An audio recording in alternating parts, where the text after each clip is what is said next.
하나님 말씀 마가복음 14장입니다. 마가복음 14장 3절에서 9절로 함께 보십니다. 마가복음 14장 3절에서 9절 말씀입니다.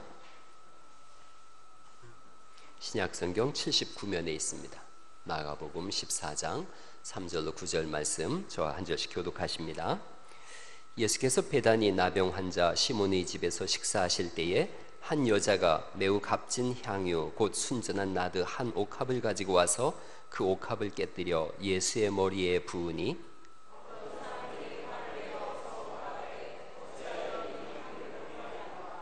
이 향유를 300데나리온 이상에 팔아 가난한 자들에게 줄 수 있었겠도다 하며 그 여자를 책망하는지라.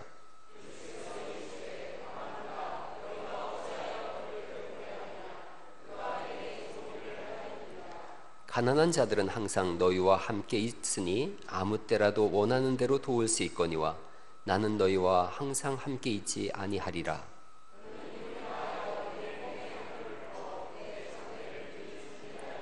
같이 읽어요.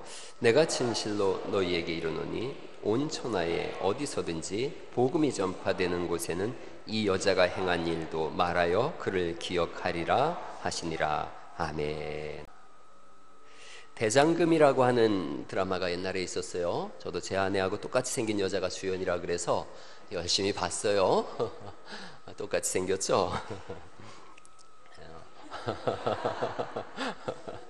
예. 예. 그런 분들은 꼭 복이 있더라고요. 이게 뭐 한상궁이라는 분하고 최상궁이라고 하는 두 분이 수락관 최고 상공을 가리는 경합을 합니다. 1차 경합에서는 그 한상궁이 이겼어요. 2차 경합에서는 최상궁이 이겼어요. 그리고 이제 세 번째 남았어요. 마지막 경합인데 그 왕을 위한 최고의 음식을 내놓는 거예요. 근데 한상궁이 최상궁 모함에 의해서 감옥에 가요. 그럼으로 인해서 장금이가 대신 이걸 치러야 되는데 시간이 없는 거예요. 경합에 준비할 시간도 없고 재료를 준비할 수도 없어요. 경합날이 이루어졌어요. 대비의 잔칫날 주상께, 그러니까 왕에게 최고의 음식을 대접해야 돼요. 근데 상대편은 뭐 엄청난 걸 준비해 왔어요. 근데 장금이가 내놓은 것이 뭐냐면 산딸기 정과예요. 산딸기. 이 산딸기는 일반 백성이 먹는 음식이에요. 이걸 왕한테 내는 거예요. 일순간 주변이 갑분싸라 그러잖아요. 갑자기 분위기가 싸늘해졌어요. 헛기침이 나오고 그러고서 사람들이 소리 지르는 거예요. 아니 어느 안전이라고 이따위 요리를 최고 음식이라고 내놓느냐. 장금이가 이렇게 얘기를 합니다. 이것은 제 어머니가 돌아가실 때 마지막으로 제가 먹여드린 음식입니다. 다치신 채 아무것도 드시지 못한 어머니가 너무 걱정스러워서 산딸기를 따서 어머니가 드시지 못할까 봐 제가 이렇게 씹어서 어머니 입에 넣어드렸습니다. 어머니께서는 저의 마지막 음식을 드시고 미소로 화답하시고 세상을 떠나셨습니다. 전하께서는 만백성의 어버이십니다. 비록 미천한 음식을 먹고도 미소로 화답하셨던 제 어머니처럼 만백성을 구벼 살펴주시옵소서. 제가 어미를 걱정하는 마음으로 전하께 이 음식을 올려드립니다. 그래요. 중종이 이걸 먹고서 화답을 합니다. 맛있구나. 너를 두고 가셨을 어미의 마음을 잊지 않겠다. 홀로 남아 어찌 살아갈까 노심초사했을 네 어미의 마음을 잊지 않고 정사를 펼치겠노라. 산딸기는 내게도 최고의 음식이다. 너는 조선 최고의 수락관 궁녀다. 이렇게 선포를 해줘요. 이런 사실은 산딸기예요. 근데 진실은 마음이 담겨 있어요. 그래서 스토리가 있고 감동이 있다는 거죠. 같은 사건을 어떻게 받아들이느냐, 어떻게 보느냐에 따라서 전혀 다른 결과를 가지고 옵니다. 사도행전 2장에 오순절날 성령님께서 사람들에게 임했어요. 베드로가 설교하지요. 하나님께서 구원자로 예수님을 너희에게 보내주셨다. 그런데 너희가 예수님을 십자가에 못 박았느니라. 이걸 선포해요. 그러자 2장 37절에 이렇게 성경에 쓰여져 있습니다. 그들이 이 말을 듣고 마음에 찔렸대요. 베드로와 다른 사도들에게 물어 이르되 형제들아 우리가 어찌할꼬 하면서 회개합니다. 예수님을 영접해요. 그날에 수많은 사람들이 예수님을 믿었다 그랬고 그렇게 하나님의 나라가 이루어졌어요. 사도행전 7장에 가면 이번엔 스데반 집사님이 설교합니다.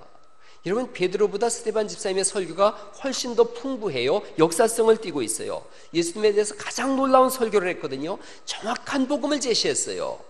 이 말을 들었어요. 사도행전 7장 54절에는 똑같이 이렇게 써 있어요. 그들이 이 말을 듣고 마음에 찔려는 똑같았는데 그 다음에 그를 향하여 이를 갈았다 이렇게 써 있어요. 같은 말씀인데 전혀 다른 반응을 보이는 거예요. 결국은 스데반을 죽입니다. 사실적 인간이 있고 진실적 인간이 있는 거예요. 사랑도 그래요. 사실적 인간, 기계적 사랑을 하는 거예요. 메카노필리아라 그래요. 기계적인 사랑이에요. 사실만 바라보는 거예요. 진실적 인간이 있어요. 생명적 사랑을 하는 거예요. 진실을 찾는 거예요. 마음을 찾는 거예요. 사실적 인간은 한 가지만 봐요. 무엇이 옳으냐, 무엇이 그르냐, 이것만 판단해요. 이것만 확신해요. 그래서 옳으면 옳다, 그르면 정죄합니다. 진실적 인간은 진실을 찾아요. 마음을 찾아요. 무엇이 좋은가, 이걸 생각해요. 이게 결과를 다르게 가져옵니다. 본문을 한번 보시죠. 마가복음 14장 3절 말씀을 다시 한번 읽어보십니다. 같이 읽어보시죠. 시작. 예수께서 베다니 나병 환자 시몬의 집에서 식사하실 때에 한 여자가 매우 값진 향유 곧 순전한 나드 한 옥합을 가지고 와서 그 옥합을 깨뜨려 예수의 머리에 부으니. 여러분, 이 시작이 이렇게 돼 있어요. 베다니 누구의 집이죠? 나병 환자 시몬의 집에서. 이게 기가 막힌 말씀이에요. 나병 환자 시몬의 집에서 예수님이 식사를 하세요. 나병 환자, 천형이라 그랬어요. 하늘이 내린 형벌이라 그랬어요. 요즘 들어서 친일파라고 욕은 먹지만 그의 시많은 천재성이라고 하는 미당 서정주가 쓴 문둥이라고 하는 시가 있어요. 저 어릴 때 이 시 읽고서 그 사연을 알고서 굉장히 많이 울었어요. 이런 내용이에요. 해와 하늘빛이 문둥이는 서러워 보리밭에 달 뜨면 애기 하나 먹고 꽃처럼 붉은 울음을 밤새 울었다. 여러분, 저 애기 하나 먹고가 뭐냐면 문둥이는 애기 간을 먹으면 난다고 이 사람들 믿었어요. 자기 애를 낳은 거예요. 그 애 생간을 먹었어요. 그리고는 정신이 들은 거예요. 내가 지금 무슨 짓을 했나. 그래서 꽃처럼 붉은 울음을 밤새 울었다. 나병 환자의 비극이에요. 저주받은 사람이라고 생각했어요. 가장 비참한 운명을 가진 사람, 나병 환자라는 거죠. 본문의 시몬도 마찬가지예요. 손가락 발가락이 다 문드러지는 거예요. 코가 빠지고 귀가 빠지고요. 저 당시에 나병 환자들의 추악한 모습이에요. 저 아주 험한 모습이에요. 온몸을 저렇게 붕대로 칭칭 감고 다녔어요. 온몸에 고름이 나고 머리털은 다 빠지고 나중에 귀가 가려워서 이렇게 당기면 귀가 쑥 빠지는 거예요. 눈썹이 다 사라지고 그런 거예요. 이런 나병 환자가 예수님을 만나요. 그리고 오늘 본문에 보면 그 집에서 식사를 하셨다 그랬어요. 예수님 만난 사람은 다 살아났거든요. 완전한 치료를 받은 거지요. 그러니까 그 집안에 사람들이 모여서 같이 식사하는 거예요. 나만 장군이 나병에서 고침을 받았을 때 피부가 누구 같았대요? 어린아이 같았대요. 완전한 치료죠. 그를 치료하시고 그 집에서 식사하시는 거예요. 예수님은 그런 분이시죠. 하나님의 아들 예수 그리스도 복음의 시작이다 이렇게 돼 있는데 그 나병 환자한테도 예수님은 복음인 거죠. 예수님에 대해서 마가복음 15장 2절에는 유대인의 왕이라고 말씀하세요. 왕으로 오신 분이 나병 환자를 고치시고 그 집에서 식사를 하세요. 우리가 따르기에 합당한 분인 줄 믿으시기 바랍니다. 예수님은 사실적 사랑이 아니라 생명적 사랑을 하시는 분이세요. 그래서 나병 환자네 안 가야 되겠다 이렇게 안 하시고 진실로 찾아가시는 거예요. 고쳐야 되겠다. 아프고 병들고 가난하고 배고픈 사람들, 그들을 위해서 오셨고 소망 없고 갈 곳 없는 사람들에게 찾아오셔서 그들에게 복음이 되어주시고 구원자가 되어주시는 줄 믿으시기 바랍니다. 예수님은 그래서 아픈 사람의 친구예요. 병든 사람의 가족이에요. 잃어버린 사람의 주인이 되어주세요. 우리 교회 안에도 그런 분들이 있을 수 있어요.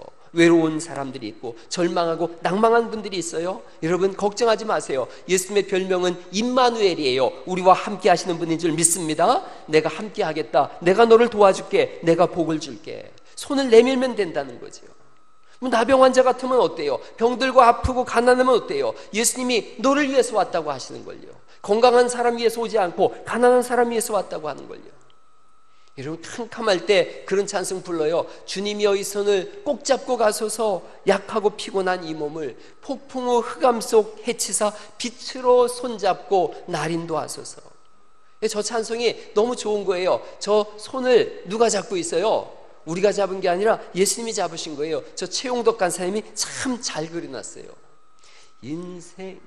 인생이 힘들고 고난이 겹칠 때에 주님여 날 도와 주소서.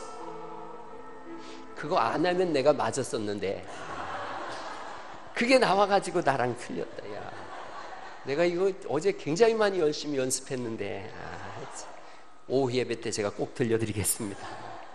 주님이 우리 손잡고 가시는 줄 믿으시기 바랍니다. 우리 가정에도 있고 우리 심령에도 계시고 지키시고 이끄시고 보호하시는 거예요. 신앙은 그것을 믿고 따르는 거예요.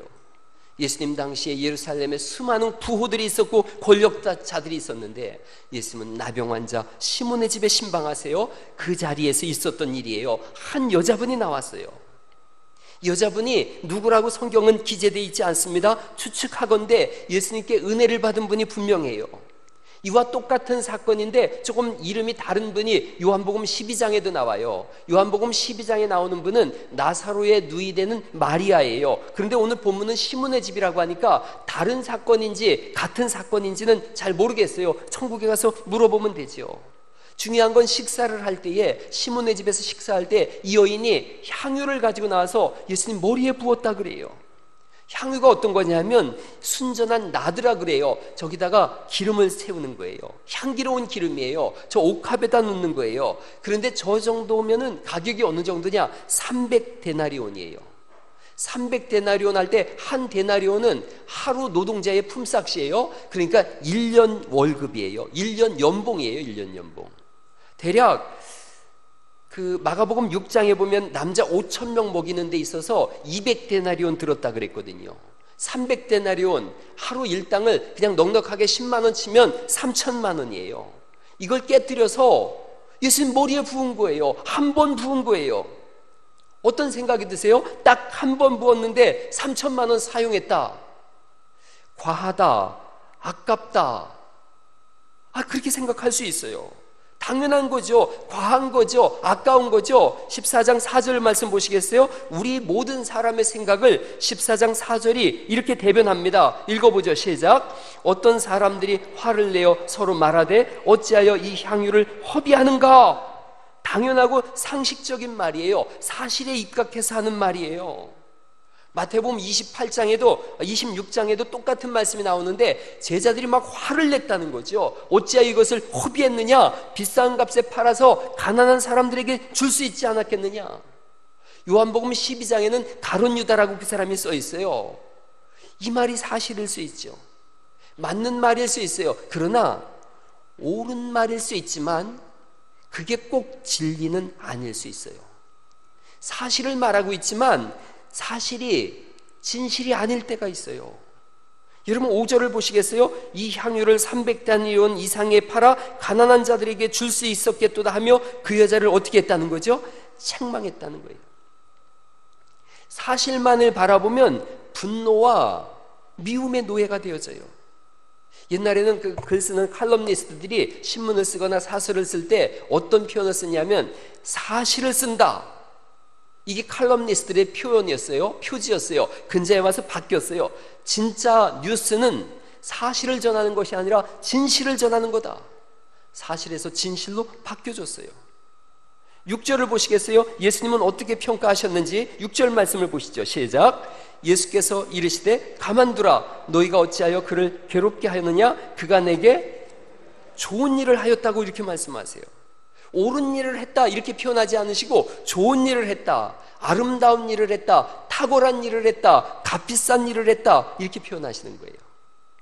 예수님은 기계적 사랑이 아니라 생명적 사랑으로 말씀하는 거예요. 기계적 사랑, 사실적 사랑은 옳고 그름으로 생각하고 판단하고 확신해요. 가난한 사람에게 줄 수 있겠도다. 옳은 말이지만 감동과 기쁨이 사라지고 분노의 외침이 되어지더라는 거죠. 여러분 그런 말 여러분 종종 쓰지 않아요? 맞는 말이긴 한데 기분 나빠. 이게 있을 수 있어요. 맞는 말인데 기분 나쁜 거예요. 생명적 사랑이 있어요. 좋은 것으로 생각하고 판단하고 확신하는 거예요. 그가 내게 좋은 일을 하였느니라. 옳은 일이라고 하지 않고 좋은 일, 다른 표현으로는 아름다운 일, 탁월한 일, 값비싼 일을 했다. 제가 이 성경에 써놨어요. 진실은 사실을 넘어선 사실이다. 진실은 사실을 넘어서 있어요. 은혜와 감동이 있습니다. 기계적 언어, 사랑, 이 기계적 사랑, 이건 사실이냐 아니냐, 사실에 입각해서 자꾸 여기를 얘기해요. 생명적 언어가 있고 생명적 사랑이 있어요. 진실을 보는 거예요. 사람들은 사실을 보면서 사실을 말하고 판단해요. 예수님은 진실을 말씀하시면서 복을 주세요. 이 여인이 한 일에 대해서 여러분 또 읽어보시겠어요? 8절 말씀 읽어보시죠. 8절 시작. 그는 힘을 다하여 내 몸에 향유를 부어 내 장례를 미리 준비하였다. 그러시고 9절도 읽어보시죠. 시작. 복음이 전파되는 곳에는 이 여자가 행한 일도 말하여 그를 기억하라 하시니라. 이렇게 말씀하세요. 진실적 사랑을 얘기해요. 제가 조금 더 깊이 한번 생각해 보죠. 이게 과연 아까운가 안 아까운가를 한번 생각해 봐요. 여기 본문은 모르니까 요한복음 12장에 보면 나사로의 누이 마리아가 예수님의 발에 벗거든요. 3천만 원을 벗어요. 오빠를 살려준 걸요. 자기 오빠를 살려줬는데 뭔들 아깝지 않겠어요? 오늘 본문에 나와 있는 이 여인이 혹시라도 나병 환자 시몬의 어머니라면 어떡해요? 어머니라면 무엇인들 아깝겠느냐는 거지요. 사실의 목소리를 높이면 진실이 묻혀져요. 근데 진실을 알면 감동을 줍니다. 여러분 그림 하나 보여드릴게요. 루벤스라고 하는 분이 그린 그림이에요. 여러분 이 제목이 시몬과 페로인데 이 그림을 보면 되게 망측스럽게 생각되어져요. 젊은 여인의 젖을 저 나이 든 사람이 빨아먹고 있는 거예요. 아주 망측스러워 보여요. 그런데 이 그림을 진실을 알면 좀 다르게 보여요. 저 남자분이 국가 반역죄로 사형을 선고받았어요. 그래서 묶여 있는 거예요. 형벌이 뭐냐? 굶겨 죽이는 거예요. 굶어서 임종하게 되어졌어요. 죽게 되니까 해산한 지 얼마 안 된 딸한테 소식이 갔어요. 아버지가 이제 죽게 됐으니 면회를 허한다. 딸이 면회를 갔어요. 물 한 모금 먹지 못한 채 앙상하게 뼈만 남은 아버지를 보는 딸은 생각할 겨를도 없이 가슴을 풀고 젖을 아버지에게 물린 거예요. 목숨이 연장되고 오래지 않아서 발각되어졌어요. 형무소 소장에게 보고가 되어지고 이 말을 들은 왕은 즉각 그를 석방시켰어요. 사실만 보면 망측한 그림인데 진실을 보면 눈물이 나는 그림이에요. 사실만을 논하는 사람은 차가운 사람이 되어져요. 교회가 어떤 곳인가? 교회는 진실을 보는 곳인 줄 믿으시기 바랍니다. 주님이 진실을 말씀하세요.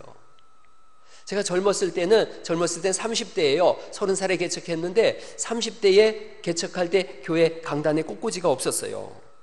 제 젊을 땐 강단 꽃꽂이가 아깝다는 생각이 들었어요. 한 번 쓰고 버리는 건데 너무 아깝다. 이 돈이면 가난한 사람한테 먹을 것이 될 텐데 그렇게 생각했어요. 그런데 나이가 들면서 실제로 생각이 바뀌었어요. 이 꽃을 꼽는 사람의 진실을 보게 된 거예요. 또 그 꽃을 받으시는 하나님이 보였어요. 그 사람 보라고 꽂은 게 아니라 하나님께 뭔가 드리고 싶은 마음의 발로가 여기 있지 않은가 생각이 들었어요. 진실이 보이니까 꽃이 예뻐 보이고 감동이 있습니다. 여러분 저는 꽃꽂이를 정말 열심히 봅니다. 어제 목요일 날도 제가 물을 가지고 와서 이쪽을 주는데 조금 줬는데 찰랑거리는 거예요. 벌써 저보다 누가 와서 물을 줬더라고요. 그래서 이쪽은 주고 이쪽은 안 줬어요. 날마다 아침마다 와서 이 꽃을 보면서 예쁘다고 쓰다듬어 넘어줘요. 진실이 보이니까 감동이 되는 거예요. 다른 교회 어떤 분이 헌금 봉투 한 번 쓰고 버린다고 시험 듣는 분 계신데요. 그거 그냥 이렇게 만들어서 한 달이고 두 달이고 쓰지 그런다는 거예요. 허비한다고 생각이 들었대요. 근데 이렇게 생각해 보시면 안 될까요? 하나님 앞에 매주 새 봉투에, 깨끗한 봉투에 기도 제목을 써서 올린다라고 생각한다면, 과거에 우리의 선배들은 헌금을 드릴 때에 물에다 불렸다가 깨끗하게 해서 다리 미루다가 인두르다가 이렇게 다려가지고 하나님 앞에 드렸다 그래요. 처음엔 제가 기복신앙이라고 생각했는데 진실을 보는 순간 이건 기복신앙이 아니라 하나님을 향한 뜨거운 사랑이다, 이걸 봤어요. 헌돈을 새 돈으로 준비해서 깨끗한 것을 드리려고 하는 그 진실이 있는 거예요. 오늘날 헌금할 거 있냐? 어디 주머니 보자. 아이고, 야, 5,000원짜리 있다. 꾸깃꾸깃 한 걸 내는 게 아니라 미리 며칠 전부터 준비하면서 기도하면서 하나님, 물질을 드립니다. 이 물질이 쓰이는 곳에 복음이 전파되어지게 하시고, 가난한 사람들에게 먹을 것이 되어지게 하시고, 절망한 사람들에게 소망이 되어주게 하세요. 이런 기도가 그 속에 스며 있는 거지요. 제가 기도할 때마다 하나님, 우리가 돈을 드리는 것이 아니라 우리의 생명을 드리고 피를 드립니다라는 고백이 그래서 나왔어요. 예수님은 이 여인을 보면서 좋은 일을 했다 그러세요. 옳은 일이 아니라 좋은 일을 했다, 아름다운 일을 했다, 힘을 다해서 내 장례를 준비했다. 복음이 전파되는 곳에는 이 여인이 행한 일도 꼭 전해서 기억되게 하라. 기억되어지는 여자가 되어졌어요. 진실이 그런 거예요. 진실은 기억되게 합니다. 일천번제를 솔로몬이 하나님께 드렸어요. 일천번제에 대한 정확한 해석을 한번 생각해 보시면 열왕기상 3장 4절하고 역대하 1장 6절에 나와 있는데 이렇게 표현되어져 있어요. 열왕기상 3장 4절에는 솔로몬이 그 제단에 일천번제를 드렸다 돼 있고, 역대하 1장 6절에는 1장 6절이죠. 솔로몬이 이르러 그 위에 1000마리의 희생으로 번제를 드렸다, 이렇게 돼 있어요. 그러니까 신학적으로 말해서 일천번제는 매일같이 이렇게 1,000원씩 10,000원씩 내는 게 아니라 한 번에 1000마리를 하나님께 드린 거예요. 정확하게 또 1000마리인지는 몰라요. 이스라엘 사람들은 뭔가 많이 드렸다 그럴 때 손가락 발가락 합쳐봐야 20개밖에 안 되니까 1000이라고 하는 숫자를 말해요. 가장 성대한 제사를 하나님께 드렸다, 이렇게 해석하는 거죠. 사실의 눈으로 한번 생각해 보세요. 사실의 눈으로. 아니, 소가 됐든 양이 됐든 1000마리를 다 불태워 주리다니. 이스라엘에 얼마나 가난하고 배고픈 사람들이 많은데 이걸 그 사람들한테 나눠주면 얼마나 좋겠는가. 그런데 하나님은 사실로 보지 않고 진실로 받아들이시는 거예요. 솔로몬에게 나타나셔서 네 소원이 뭐냐 말해봐라. 솔로몬이 말하죠. 내게 지혜를 주셔서 백성을 잘 다스리게 해주세요. 네가 그런 걸 기도하다니 하나님의 마음과 솔로몬의 진심이 통한 거예요.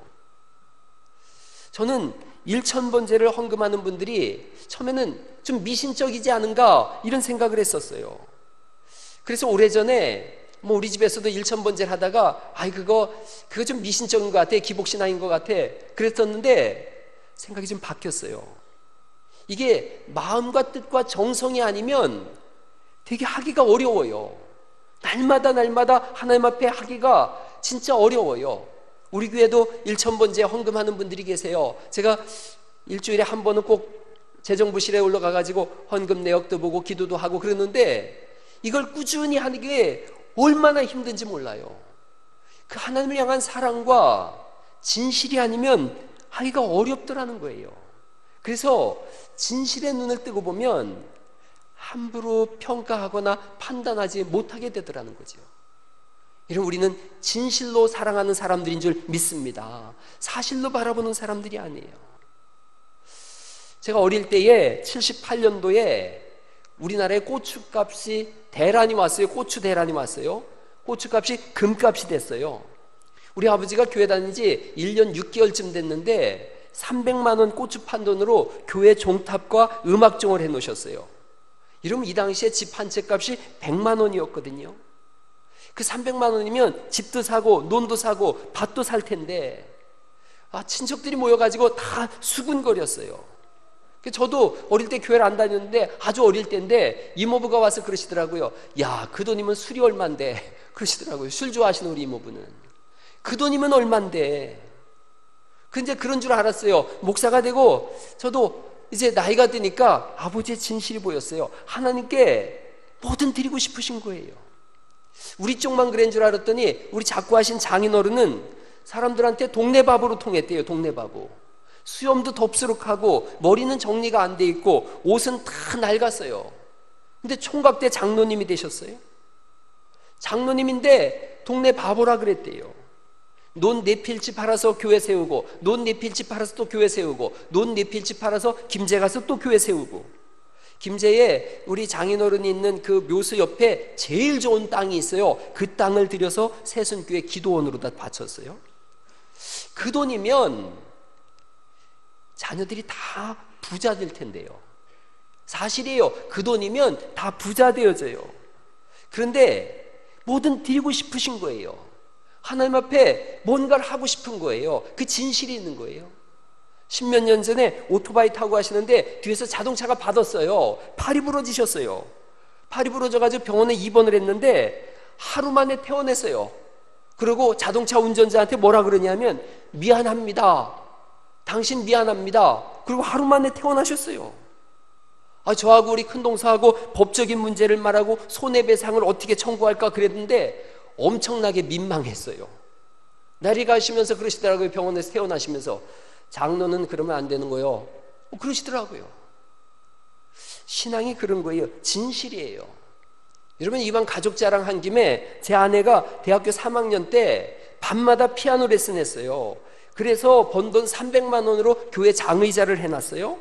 제가 물어봤어요. 한 달 레슨비가 얼마냐 그랬더니 한 사람 하는데 한 달에 5만 원 받았대요. 5만 원 받았는데 2명도 하고 3명도 해서 2년 동안 꼬박 모은 300만 원을 교회 강대상을 장의자를 해놨어요.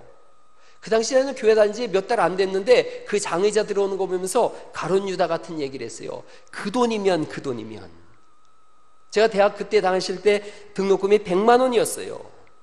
그리고 제가 결혼할 때 결혼 총 비용이 300만 원 들었거든요.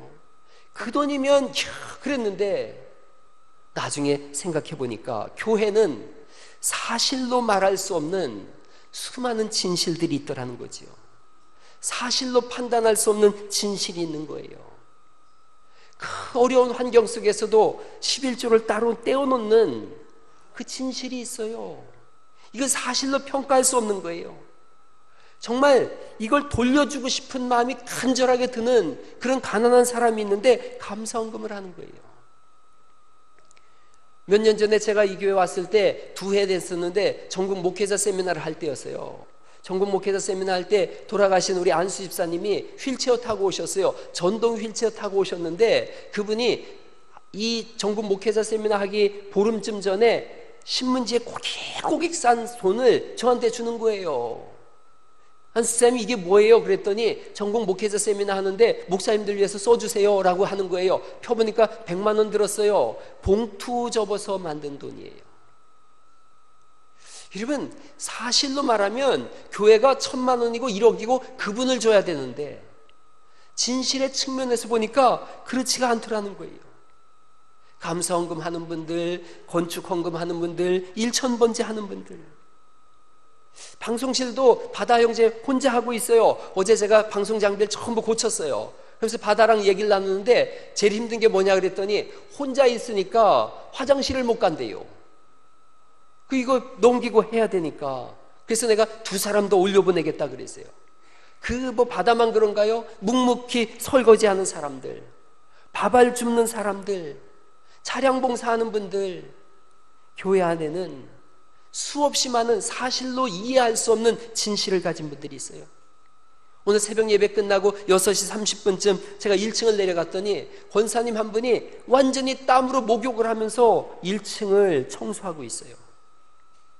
교사들이 있어요. 2박 3일간 또 3박 4일간 대전으로 또 수련회로 따라가서 모든 걸 제쳐놓고 아이들을 양육하는 분들, 아침 일찍 9시면 오는 찬양대원들 9시에 와요? 그래요. 오케스트라 대원들이 있고 예배위원들 아침마다 1층에서 찬송을 부르면서 예배를 준비하는 예배위원들이 있어요. 사실로 이해할 수 없는 진실을 가진 분들이에요. 목사가 되면 어떤 눈이 열리느냐? 진실을 보려고 하는 눈이 열려요. 진실을 보면 미워할 수가 없어요. 진실을 보면 이해가 되어져요. 진실을 보면 고마울 뿐이에요.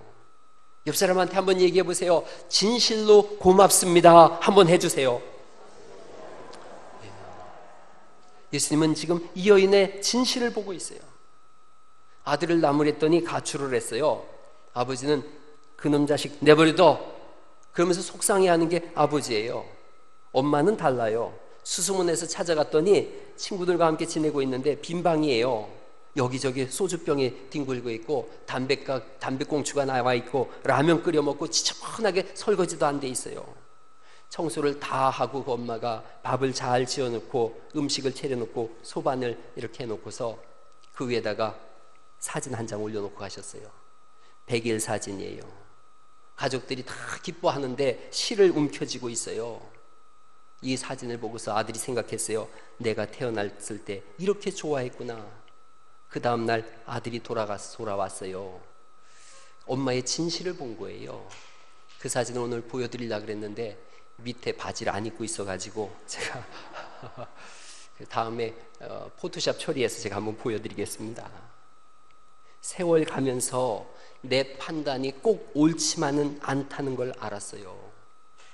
여러분, 진실에 눈이 열리는 은혜가 있기를 간절히 바랍니다. 말씀을 마치려고 그래요. 오늘 나폴레옹 황제가 평민복장으로 부관과 함께 호텔에서 하룻밤을 지냈어요. 좋은 식사를 하고 웨이터에게 계산서를 가져오라 그랬더니 큰 돈으로 14프랑이 나왔어요. 한 몇만 원 되는 거예요. 내가 낼게. 그러니까 지갑을 안 가져온 거예요. 당황해하니까 부관이 제가 내겠습니다. 자기도 지갑을 안 가져온 거예요. 둘이 당황해하고 있는데 주인을 불렀어요. 부관이 정중하게 말하는 거예요. 지금 저와 이분이 다 지갑을 안 가져왔습니다. 미안합니다. 1시간 후에 돈을 갖다 드리겠습니다. 이해해 주세요. 호텔 주인이 나와가지고 야단을 하는 거예요. 돈도 없는 것들이 비싼 음식 먹고 돌아다닌다고, 정신없는 놈들이라고 욕을 하는 거예요. 그리고 돌아온다는 걸 어떻게 믿을 수 있느냐고. 그걸 보던 웨이터가 지켜보다가 제가 대신 돈을 내드릴 테니 나중에 주세요, 천천히 주세요 하고 14프랑을 내준 거예요. 여관 주인이 힘들어해서 돈을 받았어요. 1시간 후에 부관이 왔습니다. 주인 보고 하는 말이에요. 이 여관 얼마면 살 수 있어? 주인이 말해요. 얼마 전에 제가 샀는데 3만 프랑 주면 제가 팔지요. 주인이, 그 부관이 사인을 했어요. 여기 3만 프랑 있어. 집문서 내놓으시오. 호텔을 사가지고 그 웨이터에게 주었어요. 그러면서 하는 말이에요. 이제부터 이 집은 내 거다. 너는 나를 믿어줬다. 그것으로 인하여 나는 이만큼 기뻤다. 진실은 감동을 줍니다. 한 여인이 3천만 원쯤 되는 병을 깨서 예수님 머리에 부었어요. 다 사실을 보고 손가락질하는데 예수님은 진실과 헌신을 보시고 기뻐하셨어요. 여러분이 하는 헌신과 충성을 다는 모르지만, 저는 다 몰라요. 또 교인들도 잘 몰라요. 그러나 하나님은 기억하시고 이 여인이 행한 일을 기록하라고 하신 것처럼, 기억하라고 하신 것처럼 주님이 기억하시는 줄 믿습니다. 그거면 족하지 않겠어요? 주님이 알아주시는데요. 좋은 일을 또 하고 계신 분들이 계십니까? 좋은 일, 선한 일을 하다 보면 반대하는 사람들도 있고, 곡해하는 사람, 오해하는 사람, 아프게 하는 사람들이 있습니다. 그럼에도 불구하고 지금 하는 헌신과 충성을 멈추지 말아주세요. 주님이 알아주시면 그 하나로 족한 거예요. 오늘 그 진실을 주님께 바치는 거룩한 날 되시기를 예수님의 이름으로 축원합니다. 우리 같이 찬양